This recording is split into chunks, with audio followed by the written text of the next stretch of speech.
بسم اللہ الرحمن الرحیم۔ اے اللہ نے سال کچھ یوں نصیب بدلے، تیرے گھر کا سجدہ نصیب ہو، تیرا در ہو میرا سر ہو، یہ جبیں یوں ہی جھکی رہے، میری آنکھ ہو تیری دید ہو، میری آنکھ میں یوں ہی نمی رہے۔ حج کے موسم میں خدایا شہر مکہ دیکھ لوں، تیرا گھر میں دیکھ لوں اور ان کا روزہ دیکھ لوں۔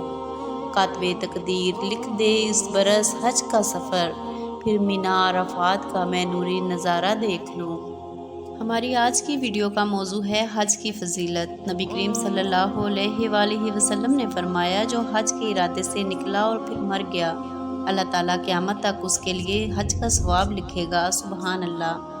حضرت ابو ہریرہ رضی اللہ تعالیٰ عنہ سے روایت ہے کہ رسول اللہ صلی اللہ علیہ وآلہ وسلم نے ہم کو خطبہ دیا اور فرمایا، لوگوں تم پر حج فرض کیا گیا ہے، لہٰذا حج کرو۔ ایک صحابی نے پوچھا، یا رسول اللہ کیا ہر سال حج کریں؟ رسول اللہ صلی اللہ علیہ وآلہ وسلم خاموش رہے، حتیٰ کہ صحابی نے 3 مرتبہ یہی سوال کیا۔ تب آپ نے فرمایا، اگر میں ہاں کہہ دیتا تو تم پر ہر سال حج فرض ہو جاتا اور تم یہ نہ کر سکتے۔ پھر فرمایا، جو چیز میں تم کو بتانا چھوڑ دوں اس بارے میں تم بھی مجھ سے سوال نہ کیا کرو۔ تم سے پہلے لوگ اپنے انبیاء علیہ السلام سے زیادہ سوال کرنے اور ان کے اختلاف کرنے کی وجہ سے ہی ہلاک ہوئے ہیں، لہٰذا جب میں تمہیں کسی بات کا حکم دوں تو حسب استطاعت اس پر عمل کرو، اور کسی بات سے جب منع کروں تو رک جاؤ۔ آپ صلی اللہ علیہ وآلہ وسلم نے 10 ہجری میں صحابہ کرام کی ایک جماعت کے ساتھ اپنی وفات کے صرف 3 مہینے قبل حج ادا کیا۔ یہ حج حجۃ الوداع کے نام سے مشہور ہے۔ اس حج کے موقع پر عرفات کے میدان میں قرآن کی ایک آیت نازل ہوئی، آج میں نے تمہارے لیے تمہارے دین کو مکمل کر دیا اور تم پر اپنی نصیحت پوری کر دی، اور میں نے پسند کیا کہ تمہارا دین اسلام ہو۔ رسول اللہ صلی اللہ علیہ وآلہ وسلم کا فرمان ہے، طواف کرنے والا جب بھی کوئی قدم رکھتا ہے اور اٹھاتا ہے، اللہ تعالیٰ اس کے عوض اس کا ایک گناہ مٹا دیتا ہے اور اس کے لیے ایک نیکی لکھ دیتا ہے۔ سبحان اللہ۔ تیرے حرم کی کیا بات مولا، تعمر کر دے میرا آنا مقدر۔